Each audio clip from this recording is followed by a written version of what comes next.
नमस्कार, मैं हूं आपके साथ मयंक। आज 1 अप्रैल है। बीती रात भर जंग से जुड़ी हर अपडेट मैं आपको बताऊंगा। और मैंने जैसे आपसे वादा किया था कि हॉर्मूज पर अमेरिका के ग्राउंड ऑपरेशन को लेकर एक बड़ा खुलासा।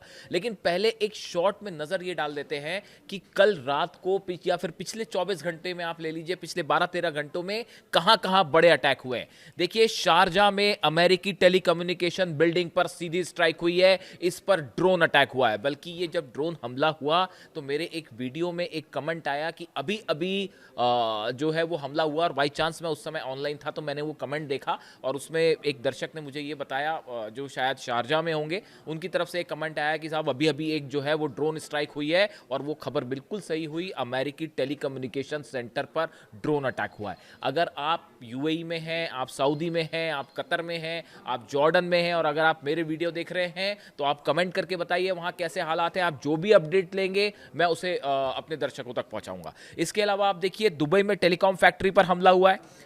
यानी ये कि बड़ा इलेक्ट्रॉनिक वॉरफेयर शुरू हो गया है। अब आप देखिए, ईरान की जो मिसाइल्स हैं वो ऐसी जगहों पर बरस रही है जो इलेक्ट्रॉनिक टेलीकम्युनिकेशन सेंटर्स हैं उस पर। जिस तरह के हमले ईरान पर हुए वैसा ही जवाब मिल रहा है। यूएई में अल-मिन्हाद बेस पर अमेरिका का कमांड सेंटर तबाह कर दिया गया है। दुबई में 24 घंटे के अंदर 11 मिसाइल्स अटैक हुए हैं और 40 के आसपास ड्रोन अटैक हुए हैं। दुबई में ही कुवैत का जो तेल टैंकर है, अल सलामी तेल टैंकर, उसमें आग लग गई है। ये खबर आप जानते होंगे, उस पर ड्रोन अटैक हुआ। इसके अलावा दुबई एयरपोर्ट पर 2 सिविलियन एयरक्राफ्ट को भी निशाना बनाया गया है। इसको लेकर अभी कंफर्मेशन देखिए रिवील होती है नहीं जानकारी, वो एक अलग बात है। लेकिन जो सोर्सेज आ रहे हैं कि 2 प्लेन तबाह हुए हैं यूएई में एयरपोर्ट पर। इसके अलावा आप देखिए कि मिडिल ईस्ट का अब ऐसा मान के चल रहे हैं एक्सपर्ट्स कि जो रडार सिस्टम है वो पूरी तरह से तबाह है। आप देखिए, सऊदी में लगातार अमेरिकन बेसिस पर हमले, यूएई पर हमले, बहरीन पर स्टील प्लांट पर जिस तरह से हमले हुए, कुवैत पर अमेरिकन बेसिस पर हमले, इराक पर हमले। ऐसा लगता है कि अमेरिका का defence system, THAAD system, Patriot system पूरी तरह से तबाह हो चुका है। और सब बेसिस एक के बाद एक जल चुके हैं। इसीलिए खबरें आ रही है कि अमेरिका अब अपने सारे बेस इजराइल शिफ्ट करने जा रहा है। ये बड़े हमले हुए, इजराइल पर लगातार हमले हो रहे हैं। इजराइल का तो जो हाल है वो मैं आपको बताऊंगा ही। लेकिन इसके अलावा एक बड़े मुद्दे पर मैं बात करना चाह रहा हूं, वो है कि डोनाल्ड ट्रंप क्या हॉर्मूज में ग्राउंड ऑपरेशन करने जा रहे हैं, और क्या डोनाल्ड ट्रंप की असली नज़र ईरान के 450 किलो यूरेनियम पर है। क्या ये जंग अब यूरेनियम की होने जा रही है?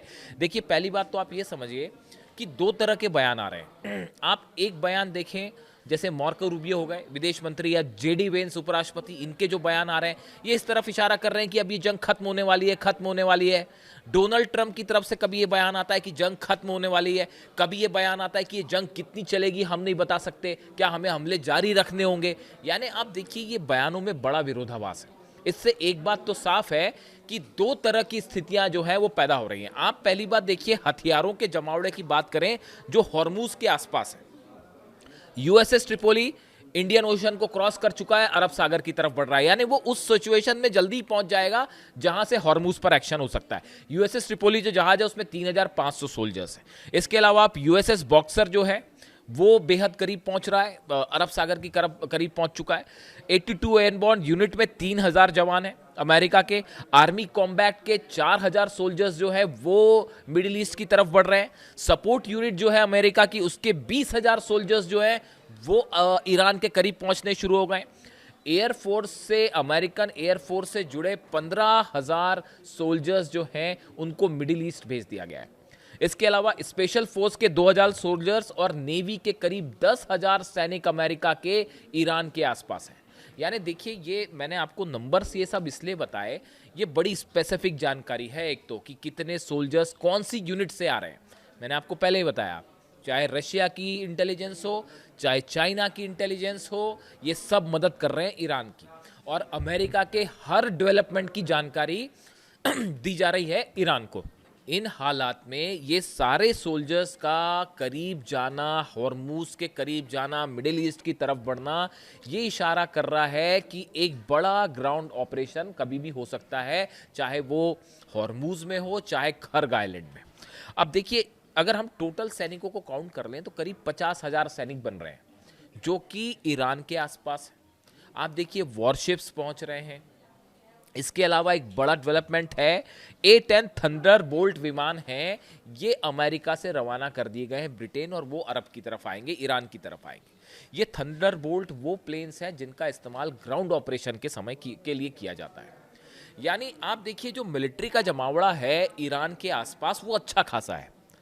अब ऐसे में सवाल ये है कि क्या इसमें ऑपरेशन यहां पर होगा, इसको, और अब तक क्यों नहीं हुआ ऑपरेशन, ये दोनों सवाल है। पहला सवाल जो है कि क्या ऑपरेशन होगा, अगर हॉर्मुज में किसी तरह का ऑपरेशन करना है अमेरिका को, तो उसके लिए खर्ग आइलैंड पर तो एकदम ज़रूरी है कि बिना खर्ग पर कब्जा किए आप हॉर्मुज पर कब्जा कर ही नहीं सकते।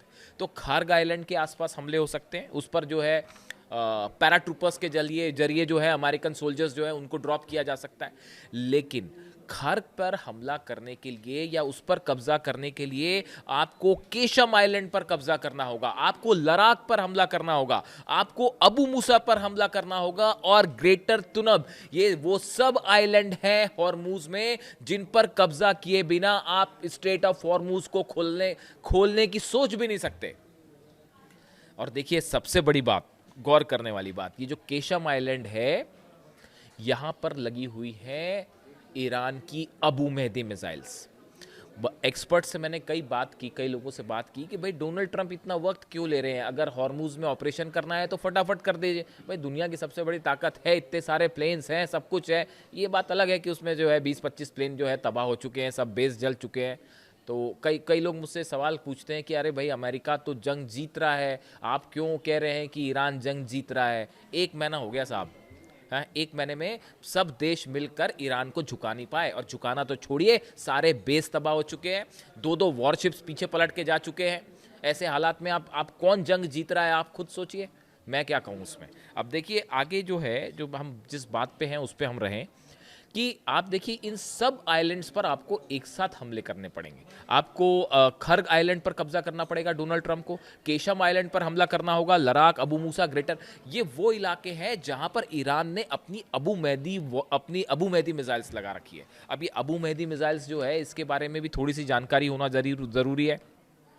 1000 किलोमीटर इसकी रेंज है।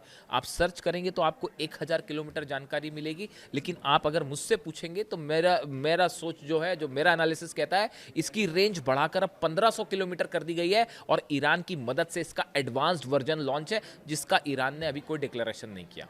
बड़ी सारी चीज़ें वॉरफेयर में ऐसी होती हैं जिसके बारे में, तकनीक के बारे में बताया नहीं जाता। तो आप जब भी अबू मेहदी मिसाइल सर्च करेंगे, आप करके देखिए, आपको 1000 किलोमीटर की रेंज मिलेगी, जबकि हकीकत यह है कि ये 1500 किलोमीटर से ज़्यादा अटैक कर सकती है।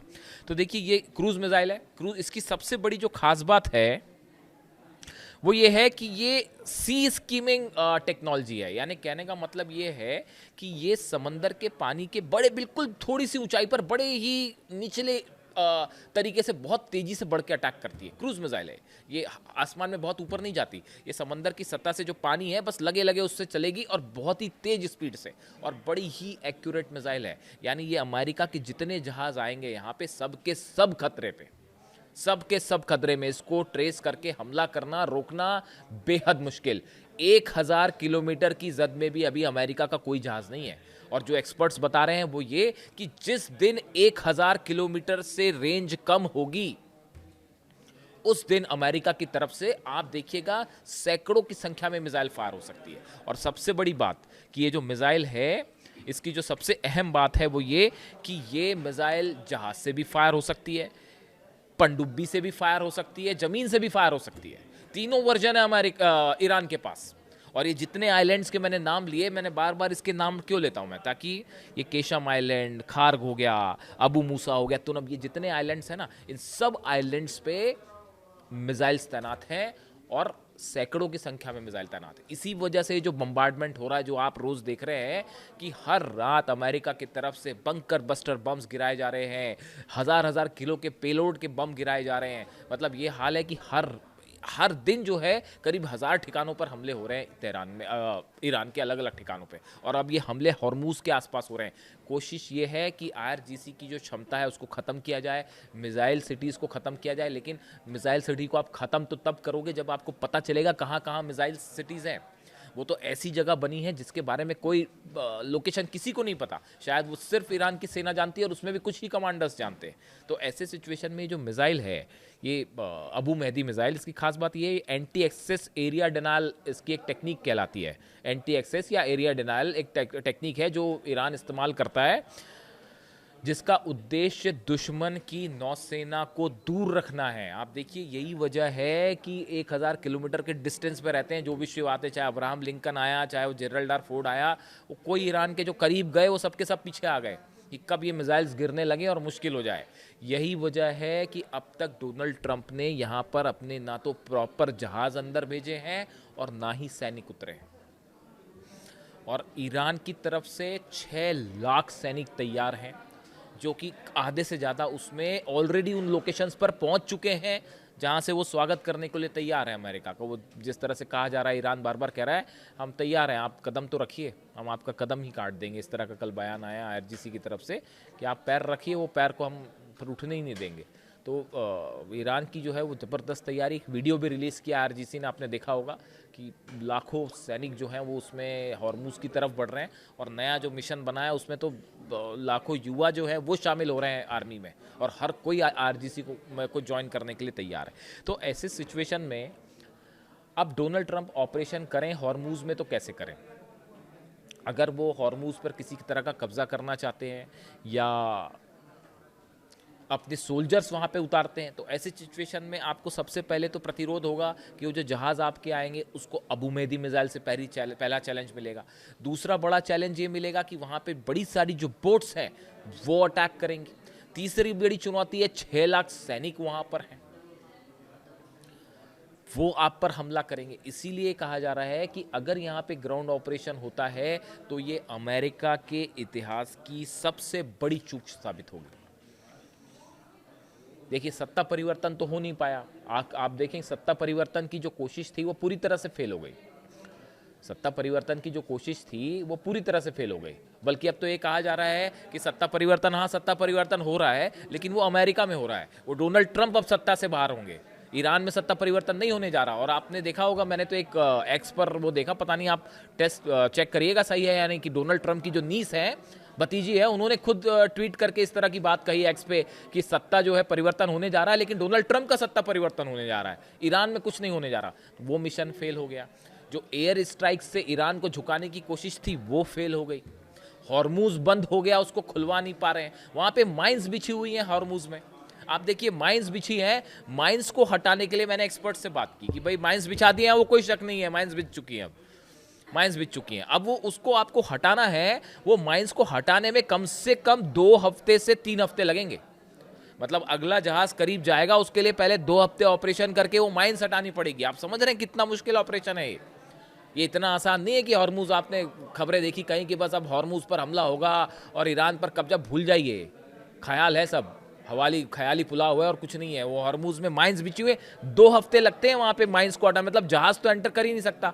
आप सोल्जर्स ऊपर से उतारोगे, बैकअप कहां से लाओगे? गिर जाएंगे वो सोल्जर्स वहां पे जाने के बाद। इसीलिए अब तक ऑपरेशन नहीं हुआ। अब आप देखिए, आप तेल के दामों की बात कीजिए, तेल के दामों में आग लगी हुई है, और वो जिस तरह से हमले हो रहे हैं, अगर वो 115-20 बैरल पहुंच गया और वो सस्टेन कर गया कुछ दिनों तक, तो आप देखिए क्या हालत होगा। अमेरिका में तेल के दाम लगातार बढ़ रहे हैं, दुबई में तेल के दाम बढ़ रहे हैं, सिंगापुर एयरलाइंस ने किराया बढ़ा दिया है। ऐसे हालात में देखिए अमेरिका में हमेशा क्या बात होती है, अमेरिका में जब भी महंगाई बढ़ जाती है ना, जब भी तेल के दाम बढ़ जाएंगे, गैस के दाम बढ़ जाएंगे, आम लोगों को दिक्कत होने लगती है, तो वहाँ सत्ता परिवर्तन हो जाता है। इसीलिए ईरान की स्ट्रैटेजी है वॉर को लंबा खींचा जाए, और वहाँ पे दबाव में है डोनाल्ड ट्रंप। और जहाँ तक ग्राउंड ऑपरेशन का सवाल है, अमेरिका ने अपने जितने ग्राउंड ऑपरेशन किए उसमें आप सोच के देखिए कि कहाँ पे अमेरिका कंफर्टेबल सिचुएशन में रहा, कहीं नहीं रहा। वियतनाम फेल हुआ, इराक ज़बरदस्त ऑपरेशन था, पूरी तरह से फेल हो गया, अफगानिस्तान में फेल हो गया। आप देखिए जहाँ जहाँ अमेरिका की सेना ने कदम रखे वहाँ वहाँ असफलता हाथ लगी है। तो ये तो ईरान है, आईआरजीसी के 10 लाख सैनिक तैयार खड़े हुए हैं, रेडी मोड में है कि जब चाहे तब अटैक करते हैं। टोटल आर्मी तो और बड़ी है, सेना टोटल बड़ी है, लेकिन 10 लाख तो इस मोड में जो हमेशा तैयार रहें। तो ऐसे हालात में डोनाल्ड ट्रंप के पास कोई एग्जिट प्लान नहीं है, अंदर आ गए हैं। अब सिर्फ एक चारा बचा है कि ये लाव लश्कर लेके वापस चला जाए, इस जंग को ख़त्म किया जाए। लेकिन उसमें समस्या ये है, उसमें दिक्कत ये है कि हमेशा के लिए हॉर्मुज को खो देगा अमेरिका। पूरे मिडिल ईस्ट से कंट्रोल खत्म हो जाएगा अमेरिका का अगर ये जंग, ट्रंप क्यों नहीं रोक पा रहे जंग? भाई अगर इकोनॉमिकली नुकसान हो रहा है, बंद करके वापस चले जाए, बंद करके वापस चले जाएंगे तो हॉर्मुज पर हमेशा के लिए ईरान का कब्जा। बात नंबर एक, अमेरिका के जितने बेसेस हैं वो हमेशा के लिए ये हो जाएगा साबित कि भाई आपके तबाह हैं बेसेस, आप जंग हार गए, आप मुंह दिखाने लायक किसी के लिए नहीं रहे, अपने बेसेस खुद इजराइल शिफ्ट करना पड़ रहा है या नए सिरे से बनाने पड़ेंगे। यानी मिडिल ईस्ट में अमेरिका का प्रभाव हमेशा के लिए खत्म। और ये इससे बड़ी जीत ईरान की नहीं हो सकती और इससे बड़ी हार नहीं हो सकती अमेरिका की। यही वजह है कि ना आगे बढ़ते बन रहा है ना पीछे आते बन रहा है। लेकिन चूंकि सोल्जर्स हैं आसपास, इसलिए इस बात को लेकर अलर्ट रहना होगा। देखिए, ये खार्ग आइलैंड पर कब्जा करना और इस पूरे इलाके में कब्जा करना ये कोई आज का मिशन नहीं है, ये बहुत समय से चल रहा है। मैं एक सेंटकॉम, जो अमेरिका की सेंट्रल कमांड है जो ये ऑपरेशंस देखती है, उसके एक्स कोई चीफ हैं, मैं नाम भूल गया, मैकेंजी शायद, उनका मैं बयान देख रहा था। वो ये कह रहे हैं कि भाई ये तो हम पिछले 30 सालों से इसकी प्लानिंग कर रहे थे कि कैसे खार्ग पे और हॉर्मुज पर कब्जा किया जाए। तो उन्होंने उसके पूरे प्लान्स बना रखे हैं, लेकिन अब तक वो एग्जीक्यूट नहीं हुए क्योंकि उनको पता है कि वहाँ पे जाएंगे तो फंस जाएंगे। और अमेरिका ऑलरेडी यहाँ से मांग उठ रही है कि भाई आप हमारे बच्चों को वहाँ मरने के लिए क्यों भेज रहे हो, अपने लालच के चक्कर में क्यों आप जाने दिलवा रहे हो वहाँ। यानी कुल मिला के हालात ये हैं कि डोनाल्ड ट्रंप फंस गए बुरी तरह से, और ईरान ने इस जंग को लंबा करके एक करारा जवाब दे दिया है अमेरिका को। अगले वीडियो में एक और बड़ा खुलासा इंतज़ार कीजिएगा। Thank you so much.